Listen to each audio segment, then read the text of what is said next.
I think we can kickstart this webinar. Ladies and gentlemen, distinguished guests and fellow participants, I am delighted to welcome you to this webinar organized by the Center for International Environmental Law, the Environmental Investigation Agency, and GRID-Arendal. My name as the moderator is Carina Thomassen. I'm a marine biologist working for GRID-Arendal's Waste and Marine Litter Program. Today, we will offer a comprehensive overview of the many perspectives on how we can align the plastic treaty with our climate goals and discuss the role and significance of controlling plastic production to achieve this aim. While our planet is warming, our biodiversity diminishes, and our natural wonders are filled with plastics, we must remember environmental connectivity. The life cycle of plastic is a significant source of greenhouse gas emissions that has led to our climate warming, and it's now essential that the ongoing treaty negotiations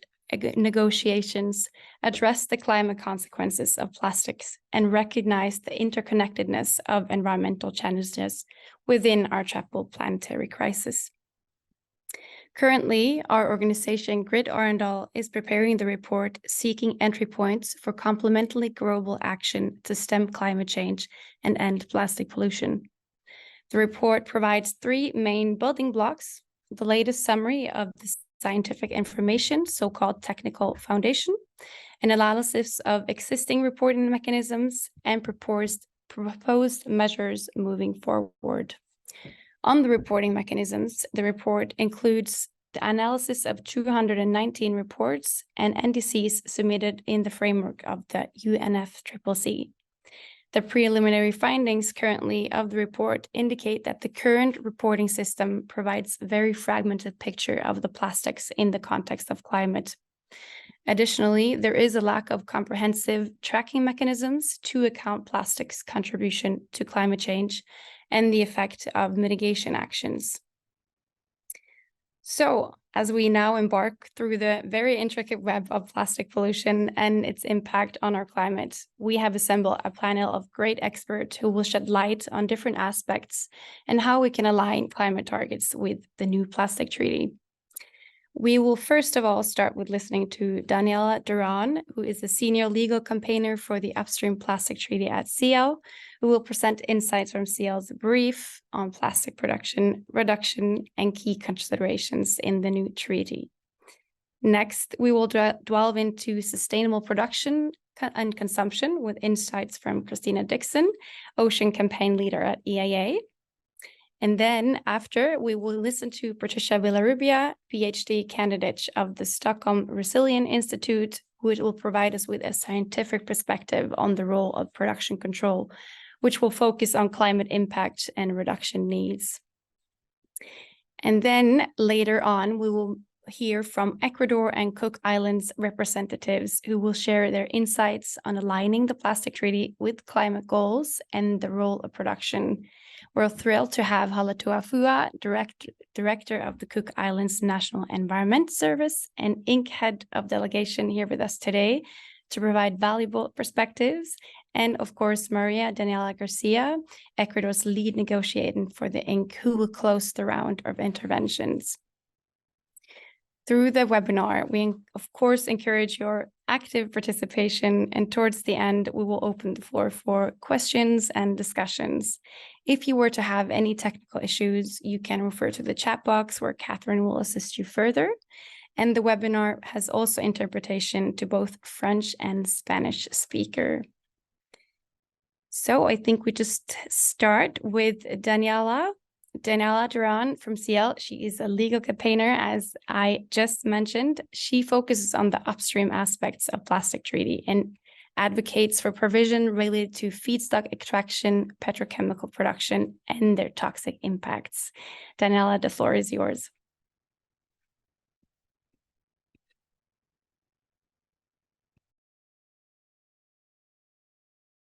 Thank you, Carina, and thank you everyone for joining this conversation. I hope you can see my screen. A thumbs up for that. Yes, thank you. So let's start into this. We just saw the hottest summer recorded this year. We saw Maui under fire this very same year. Brazil with a deadly heat wave in the middle of the winter. New York under the smoke of wildfires this very same summer. And a couple of weeks later, New York flooded by heavy rainfalls this very same year. We are already seeing the devastating impacts of climate change. We cannot afford a plastics treaty that is not aligned with the 1.5 goal. So to start, as we're talking about plastic production and plastic production reduction, let's start with a definition of this process. So from CIEL, we understand plastic production as the process which encompasses first, refining, in which naphtha, which is a mix of hydrocarbons, is produced. Second, steam cracking and gasification, which is the process in which that naphtha, but also other feedstocks that can be bio-based, are processed and turned into monomers like ethylene and propylene and other chemicals. And third, the polymerization process, in which those precursors like monomers and other chemicals are used to produce polymers like polyethylene and PVC. And something that's very important to keep in mind is that 90% of the greenhouse gas emissions associated with plastics come from this very specific production process and from the extraction of raw materials. And that's something that's very important to keep in mind. So the first step, as we see it from CIEL, to align the plastics treaty with the 1.5 target is, and to enable also effective provisions in the rest of the life cycle, is to stop plastic production from keep growing. Current estimations are telling us that global polymer production is going to triple from 2019 to 2050. We will go from producing 460 million tons of polymers in 2019 to produce approximately 1.2 billion tons of polymers in 2050. This uncontrolled growth is bringing us scandalous numbers, and of course it's going to have catastrophic impacts on climate. As we are seeing estimates telling us today, plastics will consume up to 32% of the remaining carbon budget we have to have a chance of fulfilling the 1.5 goal of the Paris Agreement. This is more than what some studies have allocated as the carbon budget for energy and transport sectors. And that uncontrolled growth in production that we will see in the next few decades is being fueled by the explosive expansion of plastic production infrastructure. Industry estimates are telling us that in the next 5 years, which is around the corner, more than 1,400 new plants are going to be built. Once these plants are built, they are going to cage us in a scenario where production will continue to keep growing over the next few decades. And as this wasn't enough of a problem, once these plants are built, it is almost impossible to stop using fossil fuels both as feedstocks and energy sources. And that is going to lock in global fossil fuel dependency, putting us in a fossil fuel trap over the next few years and compromising any chance we have to transition away from them. But current levels of plastic production are not sustainable either.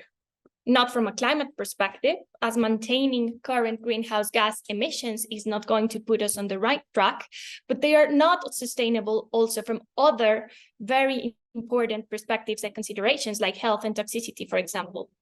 So we need a treaty that is aligned with the 1.5, and to do that, it is necessary to reduce plastic production from current levels.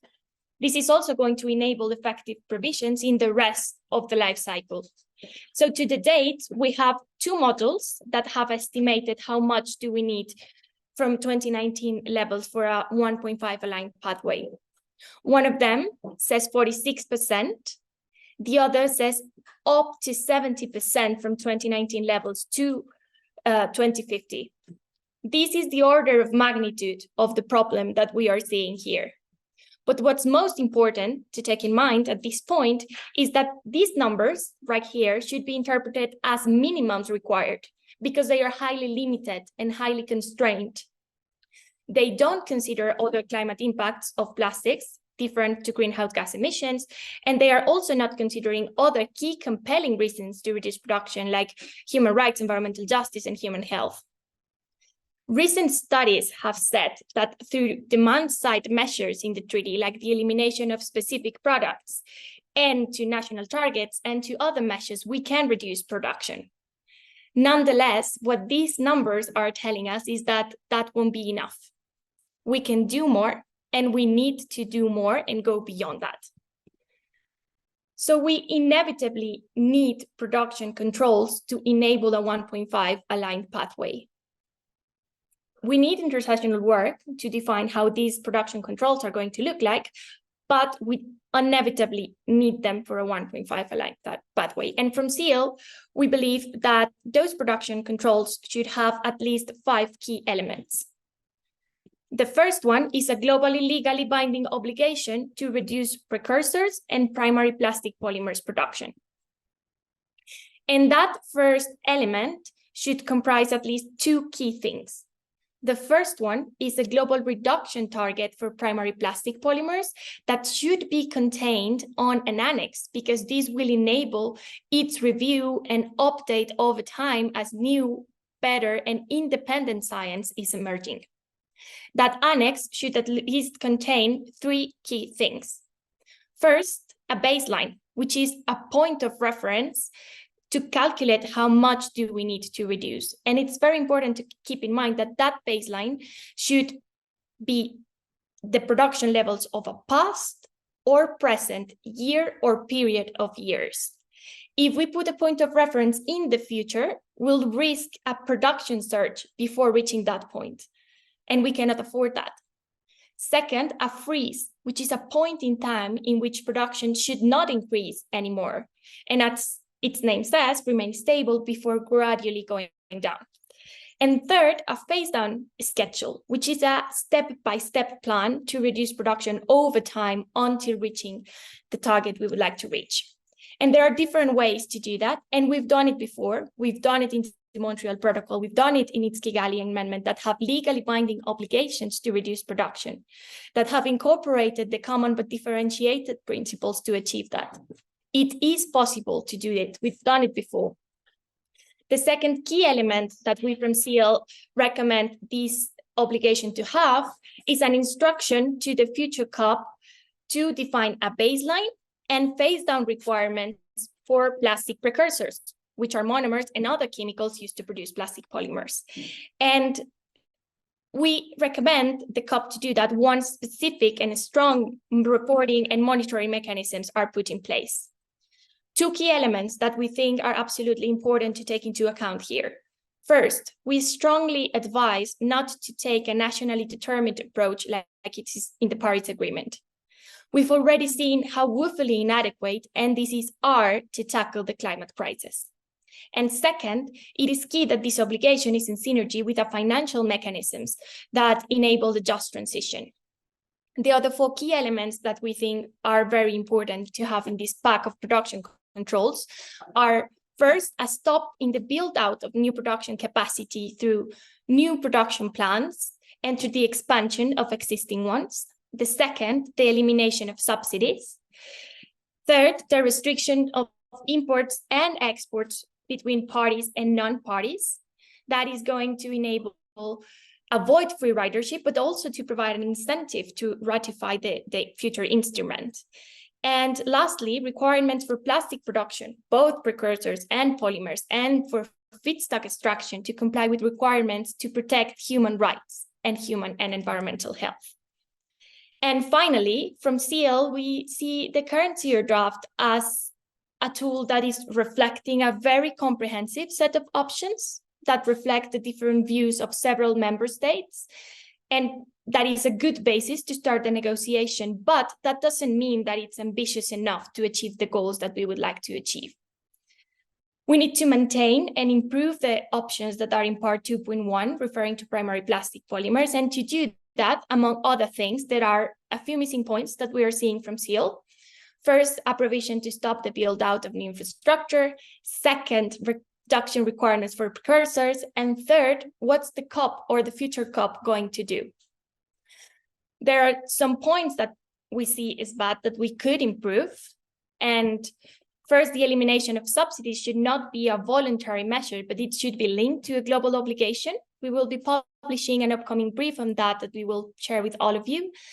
And there are also some missing synergies between this obligation for primary plastic polymers and the trade section, the just transition section, and the reporting and the transparency mechanisms required for this.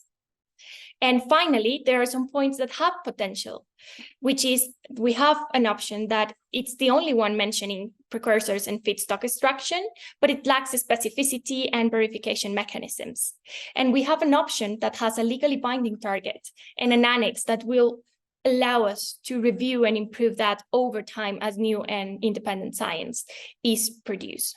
So we can do it. We need to maintain these provisions to control production, because if not, we are not going to allow a treaty aligned with the 1.5 goal, and we cannot afford that scenario. Thank you very much. We invite you to consult our brief, which is in this QR code, but also in our website. And we invite you to reach out to have more and in detail conversations. Thank you very much. Thank you so much, Daniela, for that insightful presentation and for also putting a perspective on the emissions from plastic production and what specific actions that we actually need to do to reduce these emissions. So we are now moving forward to Christina Dixon. Christina is the Ocean Campaign leader at EIA, which have been actively following the negotiations for the last few years, and have specific expertise in both production reduction, reuse, finance, microplastics and fisheries, amongst a lot of other areas. Christina is also active across other multilateral environmental fora, as well as domestic and regional policy to address the life cycle impacts of plastics on the environment and on the communities. Christina, the floor is yours. Thanks, and hopefully you can see my screen okay? Yes, we can. Great. Okay, cool. Thanks so much for having me. I'm going to take you on a 5 to 7 minute long journey through virgin plastic production reduction. And I'm going to try my best to do it in 5 to 7 minutes. And I think rather than repeating what Daniela said, which of course we totally support, I'm going to try and build on some of those points and expand them a little bit further. So, okay, so I really don't think that I need to kind of revisit what Daniela gave as an overview, which was really comprehensive about the challenge that we're facing. But as you are all aware, we're currently in an unsustainable model of production and consumption, and our waste management infrastructure is completely overwhelmed. Only around 9% of plastic that's created is actually recycled. But basically, if we continue in this exponential growth, there's absolutely no way that we'll be able to waste manage our way out of this situation. So the solutions need to be directed upstream. To talk about a treaty that isn't aligned with the climate ambitions, net zero and 1.5 degrees is frankly absurd, because so much of the emissions related to the plastics life cycle are occurring upstream. But more importantly, or beyond that, there's also the kind of economic arguments here, where when it comes to the reduction of plastic production, right now, this rampant overproduction is undermining the market for secondary materials. So at the moment, the economics just simply don't stack up, and there's actually very little incentive for companies to do the right thing. So we also need to think about this as well as a human rights, a climate and a biodiversity lens. We also need to look at the economics of this unsustainable model in which we're existing. A little bit on scope of the new treaty. So we're going to spend some time in Nairobi next month talking about scope. The life cycle of plastic begins at the point of raw material extraction. And when we look at the plastics treaty, there's obviously a need to deal with plastic precursors, feedstocks. But the issue of polymerization when plastic becomes a material, that's absolutely squarely in scope. It's not dealt with under any instrument. There's a patchwork of regulation that exists at the moment, and we need to deal with plastic as it becomes a material, as well as looking upstream. So this conversation about scope is actually really important. I put UNFCCC question mark because I think there's often this argument that feedstocks are dealt with elsewhere. They are not. So when we're designing the measures in the plastics treaty, we really need to look at both the kind of climate lens, but also where the gaps in the policy framework exist. And those gaps are most surely upstream. So I'm going to show a really crazy slide now, so just bear with me. But this is kind of our brains dumped into one slide, which outlines how you could actually deal with the issue of polymerization. I'm not going to talk about some of the other elements. I think Daniela provided some really good examples about subsidies and feedstocks and how they could be dealt with. When it comes to polymers, this is kind of the EIA approach, which we explore in a paper, which I can drop in the chat afterwards, which we published a couple of years ago. But it's basically modeled on the Montreal Protocol, so I can't take any credit for it coming up with this. This is basically an example of an approach to dealing with a material which has been used in one of the most successful multilateral environmental agreements that's ever been created. And the way that this, although ozone-depleting substances are not the same as plastics, I think there's a lot in terms of the design of the regulation, which could be adapted for plastics.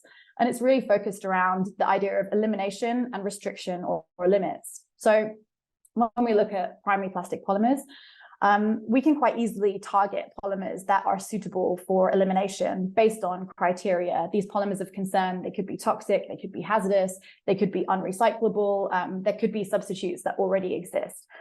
There's already been some studies which have identified what those polymers could be, the so-called dirty quartet, polyvinyl chloride, polycarbonate, polystyrene, polyurethane.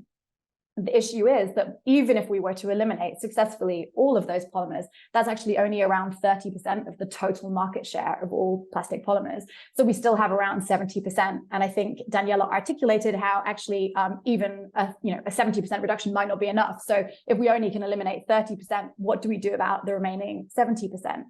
That's when we need to look at the issue of restrictions and limits. And that can be done through a variety of different measures.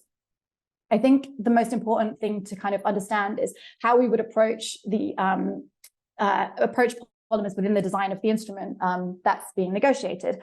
So first is to define, what is the substance that we're controlling? In this case, it would be primary plastic polymers. We need to define those, and we need to put those polymers in an annex that can be updated through a start and strengthen mechanism. Then within the treaty, we need to design a reporting mechanism. In the Montreal Protocol, this is Article 7, if anyone's really interested in going to look that up. But basically, it establishes 4 key data points. So production, imports, exports, and use. We need to understand what the actual size of the problem that we're dealing with is. Fact-finding is good policymaking, and a robust reporting mechanism is basically king in this instrument. The good thing is, a lot of people talk about plastics being a really complicated material, but actually there's only around 300 polymer producers worldwide, and 100 of which account for 90% of all single-use plastic products, right? So actually, it's not a huge industry that we're talking about regulating, but we need that information in order to be able to determine things like phase-down schedules, quantities. We need that fact-finding aspect in place. We also need a licensing system. So those companies who are allowed to produce and trade in virgin plastic polymers, they would be then licensed. The licensing aspect is really important because that mitigates the risk of illegal trade. Something that we can see in the Montreal Protocol is illegal trade. And without the licensing scheme, it's impossible to monitor that. So that's really important. The other aspect is baselines. So it's really crucial that we look at establishing a historical present baseline years for different polymers. And different polymers can be subject to different schedules depending on the use. So for example, you could take polymers that are highly recyclable, they're relatively safe and non-toxic, but they also pose a risk of leakage into the environment. So they're commonly leaked into the environment. These would be a target for a more rapid phase down schedule. There could be another polymer which has a really specific niche application, like a high functioning use, for example, in aerospace technology, for example, that could be on a more flexible long-term schedule. So not every polymer has to be subject to the same timeline. And that's why it's so important to establish these polymers in an annex, know which ones we're dealing with, know what volumes we're dealing with, and then determine schedules accordingly. And that's really how the freeze and phase down would work. But really, it's important to look at worst first. We would be able today to already start to populate a list in an annex of polymers that should be scheduled for elimination.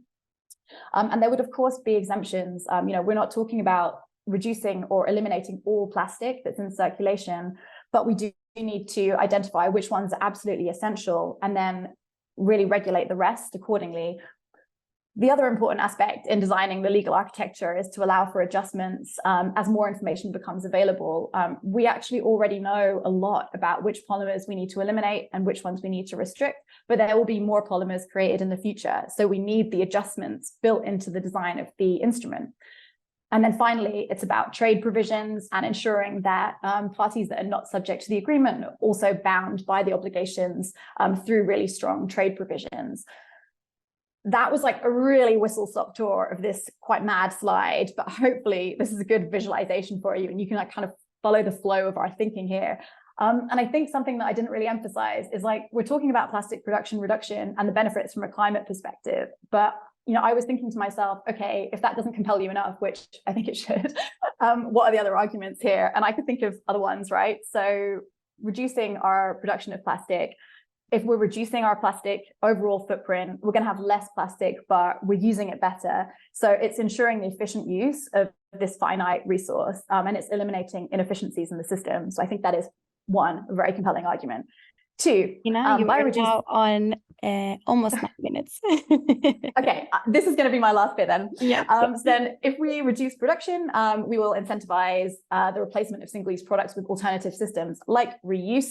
And third, we can promote a secondary market for raw material that is toxic free. So I won't talk about this slide. It's just to say lots of countries want this. So hopefully we'll hear that in the interventions from some of our delegate speakers. But this was based on a mapping of submissions to INC2.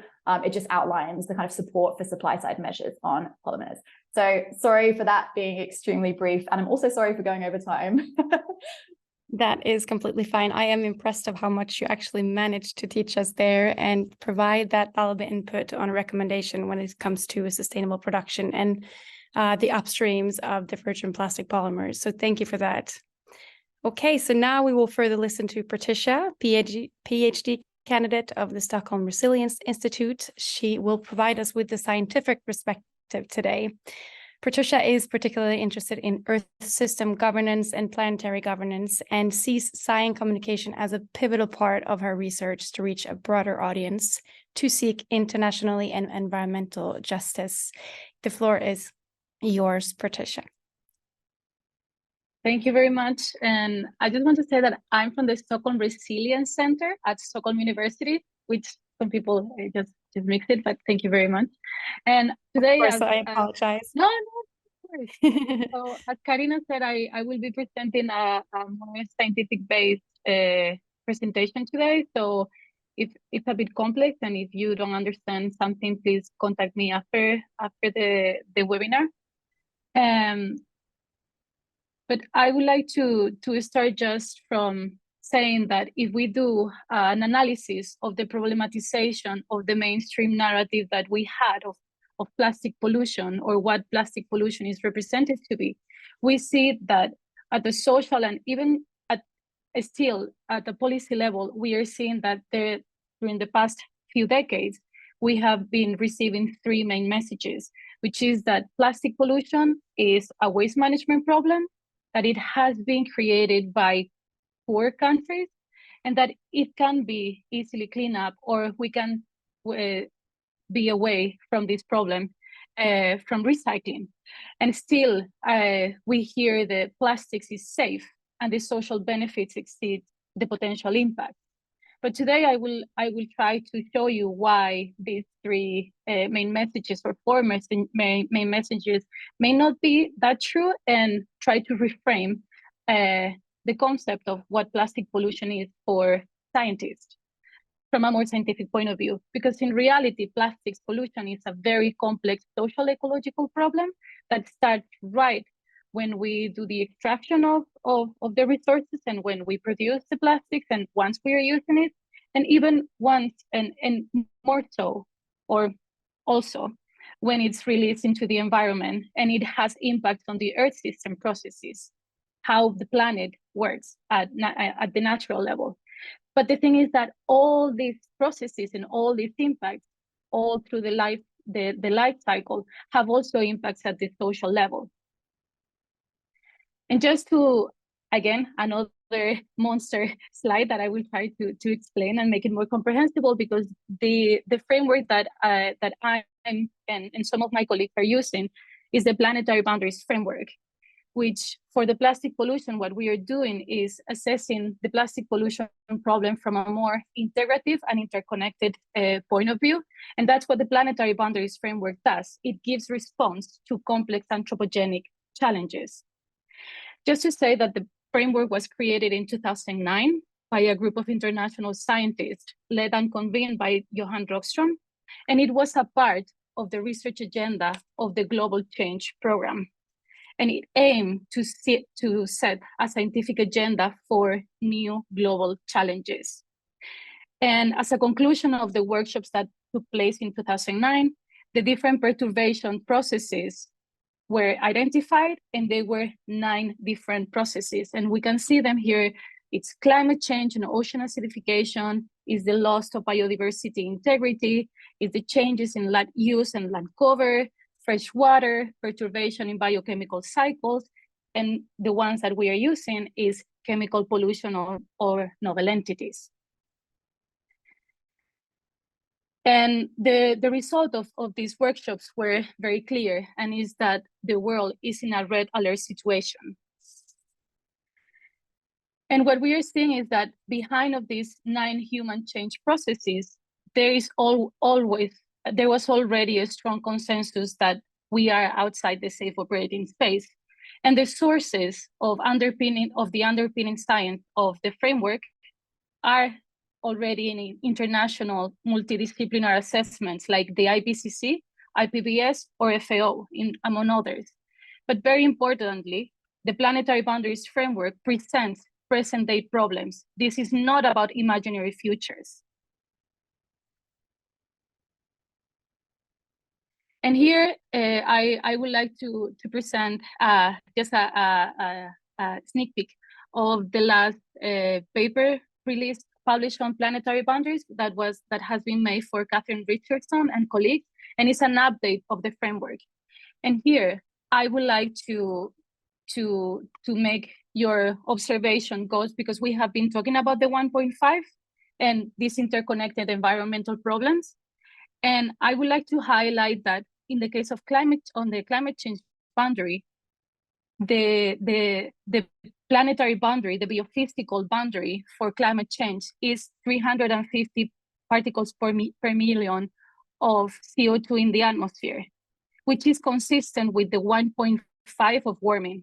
1.5 is a policy target, is not and never has been a biophysical planetary boundary, just to clarify that, because there are so many confusions, and I hear a lot of people misinterpreting this part of the framework.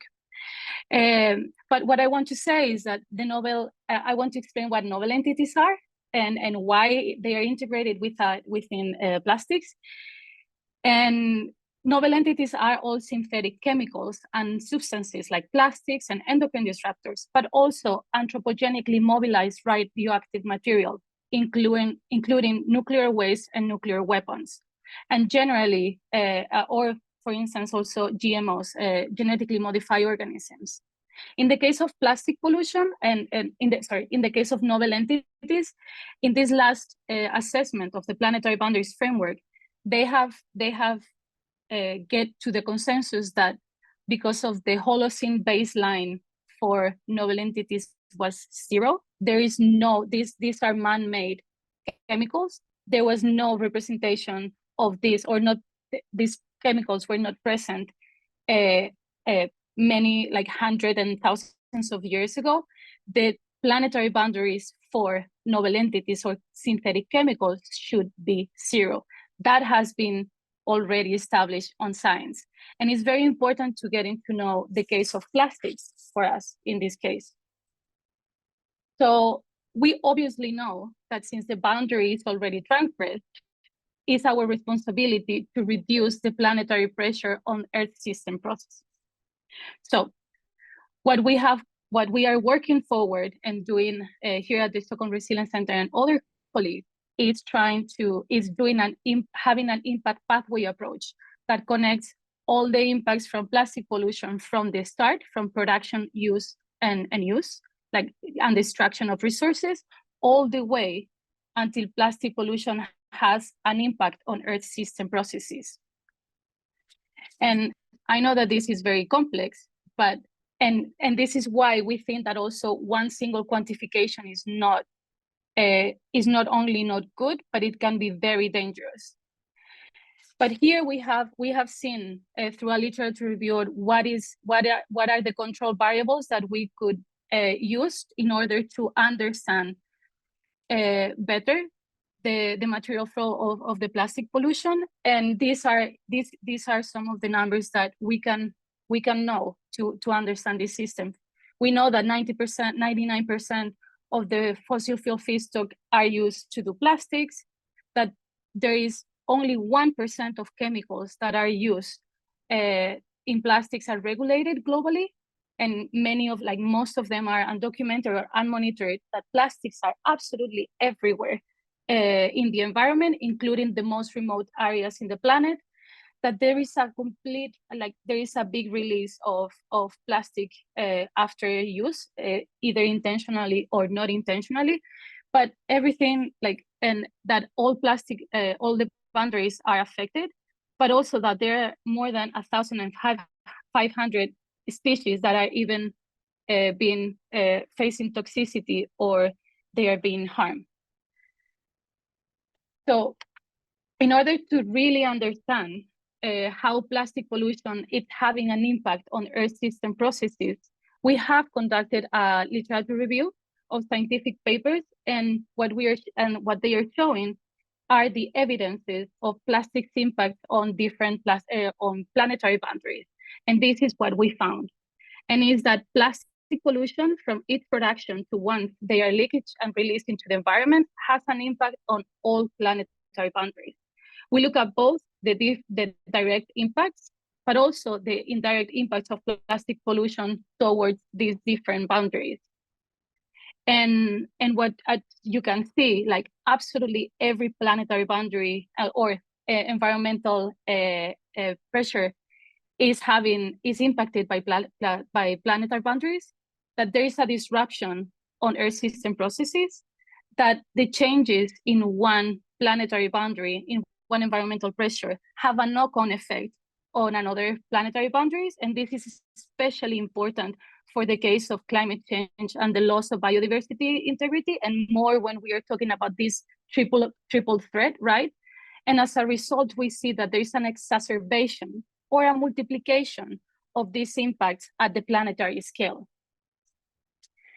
And also, and finally, is that we are aware that we have to be aware that plastics are driving many changes at the Earth systems at the same time. And finally, this is the last, I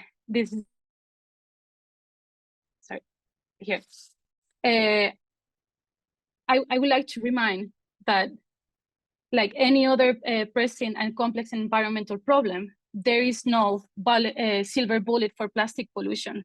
And by solely using the planetary boundaries framework, we won't understand the whole picture of plastic pollution from a system point of view. We should look at the big picture. In our view, while the planetary boundaries framework helps that risk from plastics, no single biophysical quantification can provide a magic number track or inform plastic pollution, especially since crucial social economic dimensions and contexts are not incorporated on the framework. With so many implications of how plastic pollution is changing the Earth system, it is clear to us that the complex intertwinedness of biophysical and social aspects of plastics can no longer be overlooked. We already have enough evidence to make the assessment that planetary boundaries breach, but further efforts are needed to define operational control variables that support action to prevent and mitigate the shifting environmental pressure. And I just want to say that we need a strong, legally binding plastic treaty in which business have to be on board, and they play key roles. And also we have to look at the society mostly from a human and environmental justice point of view. Thank you so much, Patricia. That was really great to just hear also the scientific perspective and also how plastic pollution and production also affects all the other planetary boundaries that we have. Thank you for that. So now we go over to our country representatives, and Halatoa, Director of the Cook Islands National Environment Service and the Head of Delegations of the Cook Islands. Halatoa is currently working closely with national partners, specific CIDS, AOSIS, and the High Ambition Coalition to prepare for the negotiations for a new legal binding treaty to end plastic pollution. Halatoa, the floor is yours. Thank you, Carina, and greetings to everyone. And I just want to congratulate the speakers before me, Patricia, Daniela, and Christina, for the outstanding science and technical advice that you provided. It will be very useful for us in terms of the negotiations. I don't have a presentation, but I'll just talk through some of the key points that was given to me in terms of the questions. Firstly, to highlight the importance of aligning the plastic treaty with climate targets and relevancy in national context. As a Pacific Islander, climate targets are not just targets for us. It is what defines our destiny and our survival as peoples indigenous to our region. Hence the strong narrative from our Pacific leaders during the Paris Agreement negotiations that we need to limit warming to 1.5 degrees Celsius to stay alive in the Pacific. In a region that contributes to less than 0.3% of the world's total greenhouse gas emissions, we are amongst the most vulnerable to the impacts of climate change. Our target to limit warming to 1.5 was adopted at COP21 8 years ago. We have to ask ourselves, is it working? Yes, on the basis that we are desperately requiring stringent emission reductions in the decade until 2030 and achieve net zero carbon emissions by 2050. But the way that we're going, it's a likely no. The combined effect of all present policies and commitments for climate action and emission reductions, particularly countries' 2030 nationally determined contributions, or NDCs, are completely inadequate to stay below the Paris Agreement's 1.5 degrees limit. The real-world actions based on current policies put the projected warming to about 2.7 degrees. For the Pacific, this is not good enough, and we need to do better than this. Let's bring it back to the plastic treaty. Plastic production, as has been advised earlier by our experts, is expected to grow exponentially. The 6.3 billion tons of plastic estimated to be waste now since its inception is expected to be more than triple by 2050 by the way that we're going. We simply need to reduce plastic production to help meet our climate targets, given that 99% of plastic is from fossil fuels. We have a prime opportunity to negotiate a fit-for-purpose legally binding instrument that will help us see a future. This is why the Cook Islands has been upfront with our INC submissions to call for global reduction, and we're supported by the Pacific Small Island Developing States as a united front. The second question was about the importance of production provisions. While fossil fuels contribute to 99% of plastic production, the Paris Agreement makes no reference to fossil fuels or their petrochemical derivatives, nor does the zero draft of the Global Treaty for Plastic Pollution mention fossil fuels. This is why we have to push hard for global production provisions in the Global Treaty. We should learn from the failures of the nationally determined contributions model in the Paris Agreement by not repeating what is not working. Yes, the NDCs can go on national action plans, but it shouldn't be the framework for the treaty obligations. There should be strong consideration by parties on an agreement target to phase down the global levels of production of primary plastic polymers. And as Daniela and Christina mentioned about the targets should be specific in an annex with a baseline, freeze, and a phase down schedule.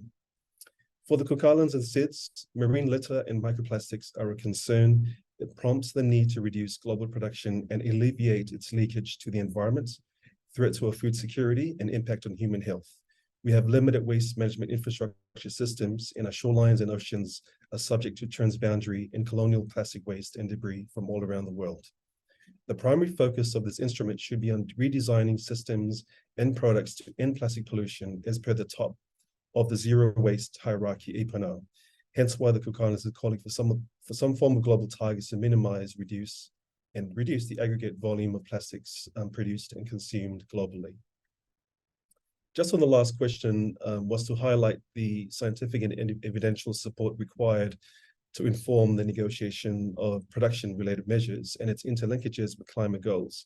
I think the presentation that we've just seen from Patricia, Daniela, and Christina is a type of information that will be very useful for negotiators. In our country submission, we outlined some of the areas proposed for intersessional work, for production-related measures and its interlinkages with climate goals. We looked at some of the areas like verifiable time-bound global reduction targets, looking at a common assessment criteria for the production of primary plastic polymers, both fossil fuel and bio-based, to be considered the INC4 for inclusion as an annex to the instruments. We looked at models and methods for disaggregating fossil fuel subsidies related to plastic production, the types of restrictions of imports and exports between parties and non-parties, and also identifying minimum elements to be included in life cycle assessment methods, including for GHG emissions of the plastic life cycle, starting with extraction and including energy, transport, and trade.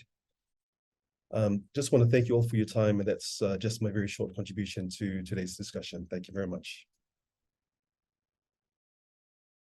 Thank you so much, Halatoa. That was really great to get the perspective of a Pacific island also as well on how you are affected by plastic pollution, but also how important it is to have you guys in the negotiations. Thank you for that. So we will now move over to Ecuador. Maria Daniela, are you ready? Daniela is the lead negotiator for the Ecuador's delegation of the INC, and we really look forward to also hearing Ecuador's perspective on the interlinkages between plastic production and climate change. The floor is yours, Daniela. Thank you very much, Carina, and great to see you all, and great to share this encounter, this panel with such an amazing women and men. So thank you. Thank you, Daniela, Christina, Carina, Patricia, and Halatoa. I feel always after Halatoa says intervenes, I have nothing else to say, but it was those were excellent interventions. So thank you very much for including and considering Ecuador. This is definitely an important topic. Plastic pollution and climate change have usually been treated as two separate issues. But a more evidence-based view that we hear today is that they are fundamentally linked. So this is very important, and thank you for this important webinar today. We have heard today about the many ways in which plastic pollution across the life cycle of plastics contributes to climate change. And we have also heard that the same factors driving the climate crisis are key factors driving the ongoing expansion of the plastics economy and the crisis of plastic pollution. Both of these crises are hugely disruptive and harmful, including for the marine environment. And that was very important also here in the discussion. Also of course, for human health, and those present significant costs for governments and key sectors of the economy as well. For many developing countries, for example, the economic costs are particularly high when we talk about key sectors that millions of people rely upon, such as tourism, for example, and developing countries' governments usually bear the burden with all of the cost of managing and cleaning up plastic pollution. So this needs to be taken into consideration. Other speakers have already made clear the strong connections between plastic pollution and climate change, and the importance of addressing the issue of how expanding volumes of plastic productions they are a key challenge to global efforts that we are undertaking to end plastic pollution. As member of the High Ambition Coalition to End Plastic Pollution, Ecuador endorsed the most recent ministerial statement of the coalition, which calls for binding provisions in the treaty to restrain and reduce the production and consumption of primary plastic polymers to sustainable levels. Ecuador considers international cooperation on the reduction and controlling on plastic production as a central point to achieving an effective treaty and as a key enabler of other ambitious policies to tackle the plastic pollution crisis. In this, all the presentations were clear, and thank you very much for all the knowledge that was shared. And as Halatoa mentioned, this is very important for the governments and the discussions that we are undertaking towards INC3 and also for the rest of the process. As we all know, negotiations imply understanding, consensus, and compromise of us all. We believe we are in an excellent and in a good place in these negotiations because everybody can contribute and everybody must contribute from different areas, in different areas, from different places, and from different perspectives. Efforts are being made already by governments and international organizations, in particular through national, regional, and international action plans, for example, and also within initiatives and instruments, including with relevant multilateral agreements we are part of. We all note that that's not enough, but now we have the possibility to tackle very significant aspects of the triple planetary crisis. And here we have the focus on plastic pollution while recognizing the important interactions that we have. For the negotiations, of course, we need to take into consideration that we can put first what we agree on, but we cannot forget the importance of both upstream and downstream measures for an effective treaty. Here, let me comment that scientists and knowledge holders are taking part in this very important conversation, coming with evidence-based information and data that can lead us to important and informed conversations. And it is essential to understand from members what information and data is more needed when we talk about organized and in an organized and in a targeted way.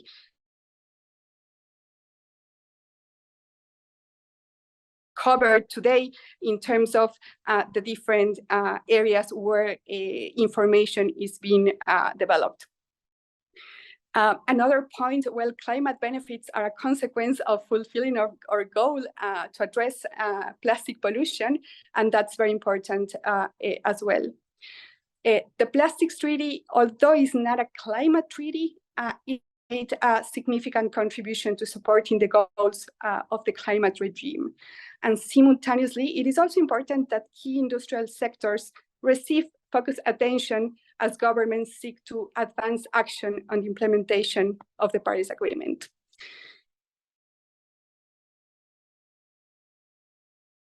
Of the treaty should aim to complement actions to tackle climate change as well as biodiversity loss. And it was also mentioned during the conversation. And of course, to avoid adverse spillovers, recognizing the interactions we do have. As we work to tackle the problem of plastic pollution, we need to bear in mind the multiple environmental challenges we face, and also, as we are approaching 2030, the sustainable development priorities. This is not always easy, of course, and this is where we always need to bear in mind that as I mentioned, we are in a good place where everybody is contributing from different areas and different perspectives, but always with an aim to contribute. And in this way, for instance, we can ensure that actions and international cooperation on plastic pollution does not create also unintended consequences for other kinds of pollution. Toxicity that is harmful for human health, for example, it's an important topic, and it was also addressed today.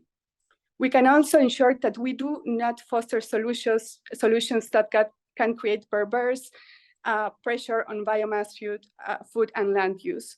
And then to address sustainable solutions is an important part, and it can be also an opportunity for many economies and many developing countries. Finally, and I think not least important, this is a collective task, and the participation of the stakeholders, as we have always mentioned, is essential. The academia, science, knowledge holders, the private sector, and local communities. We have been all involved in this treaty, and that's precious. We need to address the challenges here of developing countries.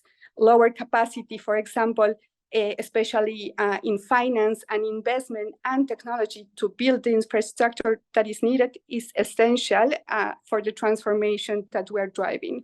I will stop here because I think it was all covered with the presentations. And thank you very much again for having us in this webinar. Thank you so much, Daniela. And I do think that you ended it quite nicely with saying that this is a collective task and all stakeholders should be involved to reach this goal through the new plastics treaty. I think I'm going to keep it short with summarizing, but I do think that we've heard that both upstream and downstream measures are extremely important for us to reduce the production of plastics. Daniela so nicely said it, that there is actually a really big impact on our climate from plastic production. Christina, thank you so much for also providing how important it is to look at these upstream measures on virgin plastics, and also how we need to have control measures on production, consumption, and use. And I do think, particularly also as a marine biologist, that Patricia, thank you for also providing more of the technical perspectives also on how actually our environmental issues are connected, and also how plastics are actually pushing the other boundaries as well.